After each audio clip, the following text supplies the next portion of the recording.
We're asked to meditate because meditation is supposed to bring about the stillness of the mind. An unstill mind is always anxious, it's always worried about the future or is filled with sorrow about what happened in the past. And if we have an unstill mind our whole life, we'll have to live our whole life with anxiety and with regret. And that's why people recommend we meditate. The problem comes when we associate meditation with forcefully stopping the flow of thoughts, because we are told that the perfect meditative state is that in which thoughts cease to hold any power. The intention, though noble, is mistaken, and through these video series, what we're going to do is we're going to explore the nature of thought and why it identifies with yourself, instead of just trying to suppress thought and ensure that thought doesn't emerge. We'll go deep into the nature of thought. We'll explore why there is identification of thought with the self, and then we will explore whether stillness is a result of effort or of effortlessness. Let's explore the nature of thought first. The first thing you should know about thought is that it is self centered. Whenever there's a thought, there is someone to whom the thought is coming. I see a crow, I see a water bottle, I see a bus. Why did all this enter my consciousness? Because I, as the observer, was seeing the crow, the bus, and the water bottle. So, the first obstacle to decentering thought is that thought itself happens to a certain person with the person at the center of it. So it's very hard to separate yourself from your thought in that sense, because you are the person to whom these thoughts are occurring. So to say that you're distinct or you're separate from these thoughts is extremely difficult.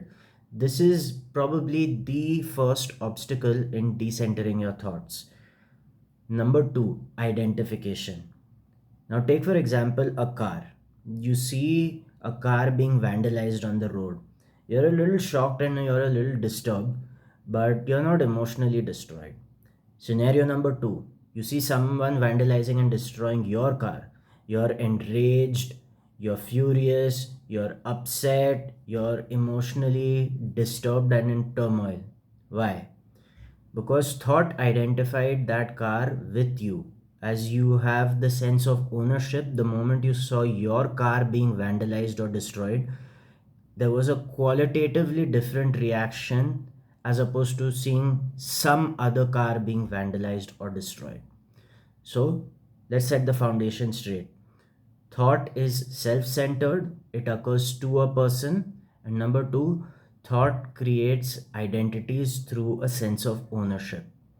This is the foundation for our exploration and our deep dive. Now, let's take it a little further. We're told that a meditative mind or a calm mind does not have compulsive thoughts, or compulsive thoughts cease to arise, or identification ceases to exist. Let's first clear what we do not mean by this. Okay? What we do not mean is that thoughts are unnecessary. We are not saying that thinking itself is an unnecessary process. If your house is on fire, then the thought of leaving or escaping your house is very valid for your survival. So if your house is burning and if you have the thought that you've got to escape and leave, that is a legitimate and valid thought. Now, coming to compulsiveness, we first established that not all thoughts are invalid, and very often the thoughts you have to deal with your survival. Now we'll come to the aspect of compulsion. Think of an important project you have to submit. You've got about a week's time, and in a week, your boss will review that. We've established number one, that completing the project is important. There's no doubt about this. So, if you're thinking about completing the project, that's still valid because the project is important to you. Now, what we have to break here is the compulsion. We have to see to that the thought doesn't follow us everywhere like a shadow. If I'm sitting with my friends or my family at the dinner table, that thought does not have a place there. It is an uninvited guest. And our duty would then be to examine it. What relevance does this thought have here? I understand the project is important, my boss wants it, but right now I'm sitting with my family or my friends for dinner. Can I give them complete attention? That's question number one. And that's where the battle starts. Thought says the project that you're submitting is extremely important, and if you don't do it well, you may lose your employment. Compare that to having dinner with your family or your friends, and now you tell me which is more important. It's a very valid argument, or it's a very valid question posed by thought. And conceding to it would be much easier because, prima facie, keeping your job is more important than having that dinner.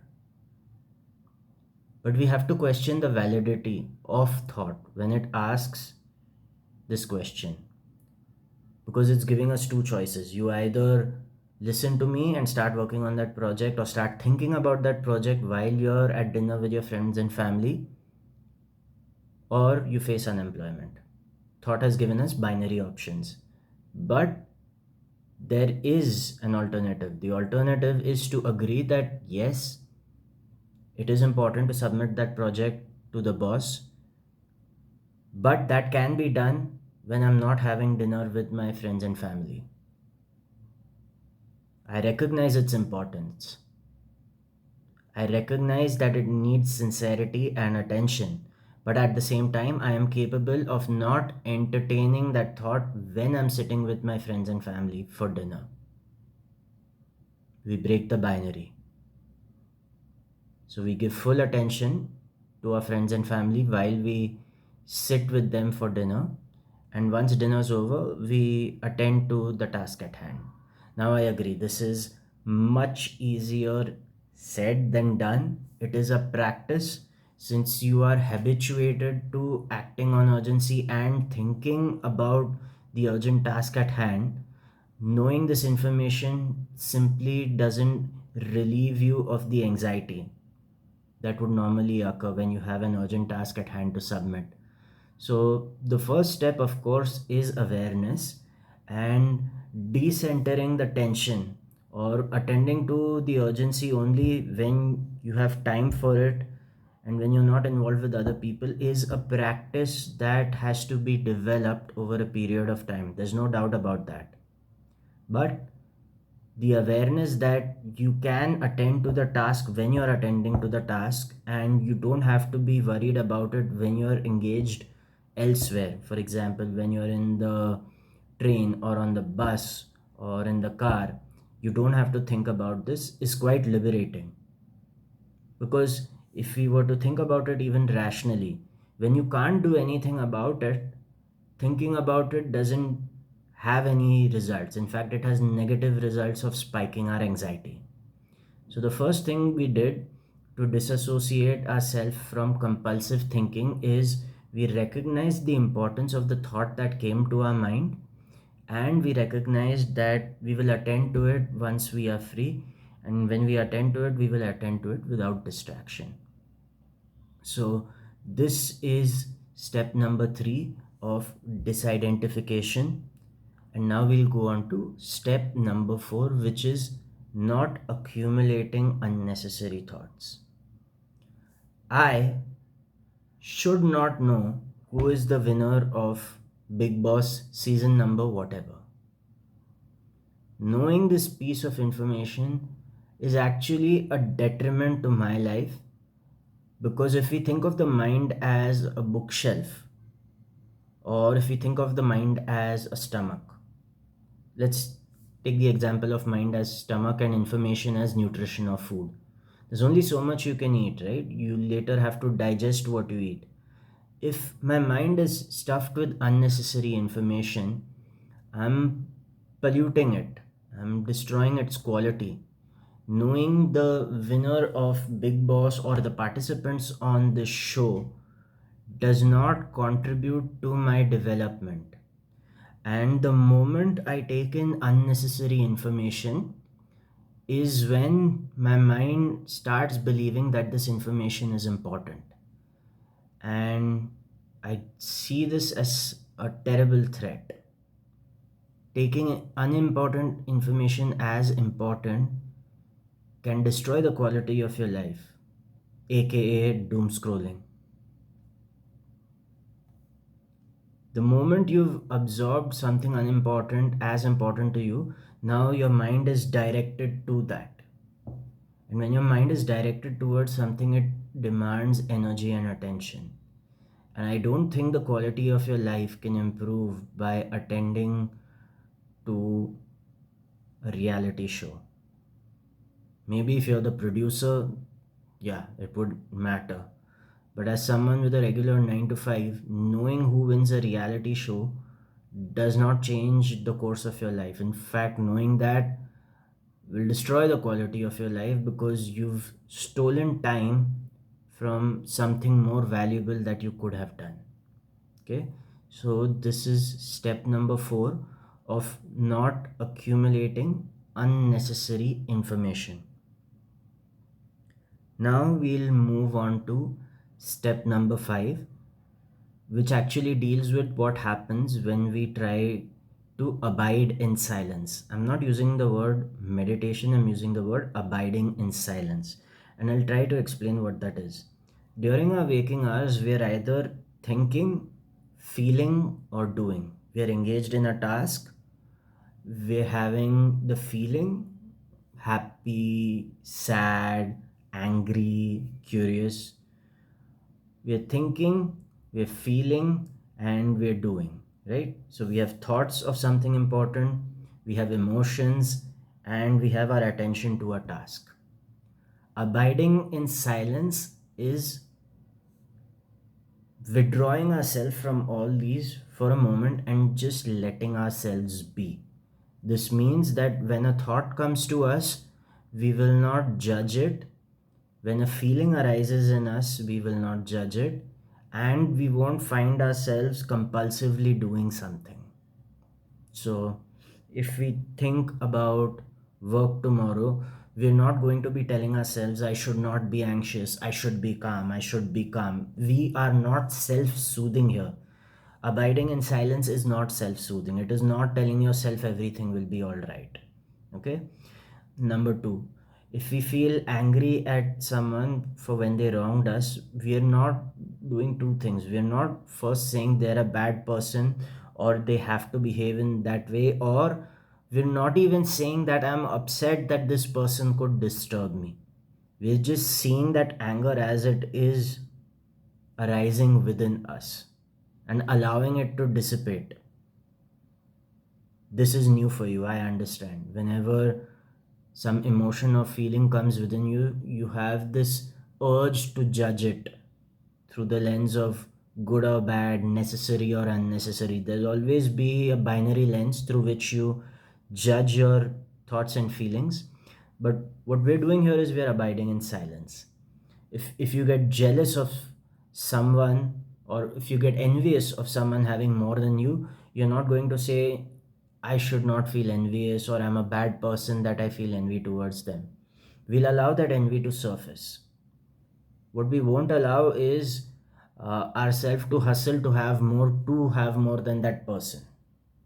So we'll just observe envy as it comes within us, and we will continue observing it. I'm not even saying we will let it pass because that implies a certain doership. So once you abide in silence, you will slowly let go of this need to have everything orderly and calm. So what will happen is thoughts will not cease. They will continue coming at you. But now the difference will be you will not feel pulled by them. So if you have a thought of an important upcoming project, it will appear as a thought, but now you will not compulsively think in that direction. thought will not have its pull on you. Or if you had the thought of someone who made you angry, your thoughts will not compulsively go in that direction, and you won't be thinking about what kind of an awful person that is, or how you should react differently in the future. So, what will happen when you abide in silence is you will see thoughts and feelings still emerging, but you will not feel the need to be identified with them. There will be one last thought that comes at the end of all this, which is the ultimate obstacle, and that thought will say, now I am calm, I need to hold on to this. This is the ultimate thought that comes at the end. When you've de-identified with everything else that is coming up in your mind, the last thought that comes is, I am calm and I have to protect the state. And it is understandable. Peace and tranquility and silence feel very fulfilling, and whenever there is something precious that enters our life, our tendency is to try and guard and protect that. But the reason that you are not going to guard and protect this peace that you just experienced by abiding in silence is that this peace and tranquility was not a result of your efforts. This peace and tranquility that you felt was a result of undoing your efforts, of not identifying with thought, of not identifying with emotion. So when it came to you, it did not come through your effort. So you do not have any responsibility to try and preserve it. All that you have to do is continue to see that you don't have to compulsively attach yourself to a thought or a feeling. That's all. And stop the desire to guard that state of peace and calm you feel in your meditation, because the more you try to hold on to that, the more your anxiety is going to increase. So, this session packed a lot of information. You'll have to view this video thrice or four times or five times to understand fully what was said. This was very raw and authentic, and I did use pause and filler words, which I try and avoid. But since the message is important, it'll behoove you to watch this again. In the next video, I'll come up with some other practices that can guide you in abiding in silence.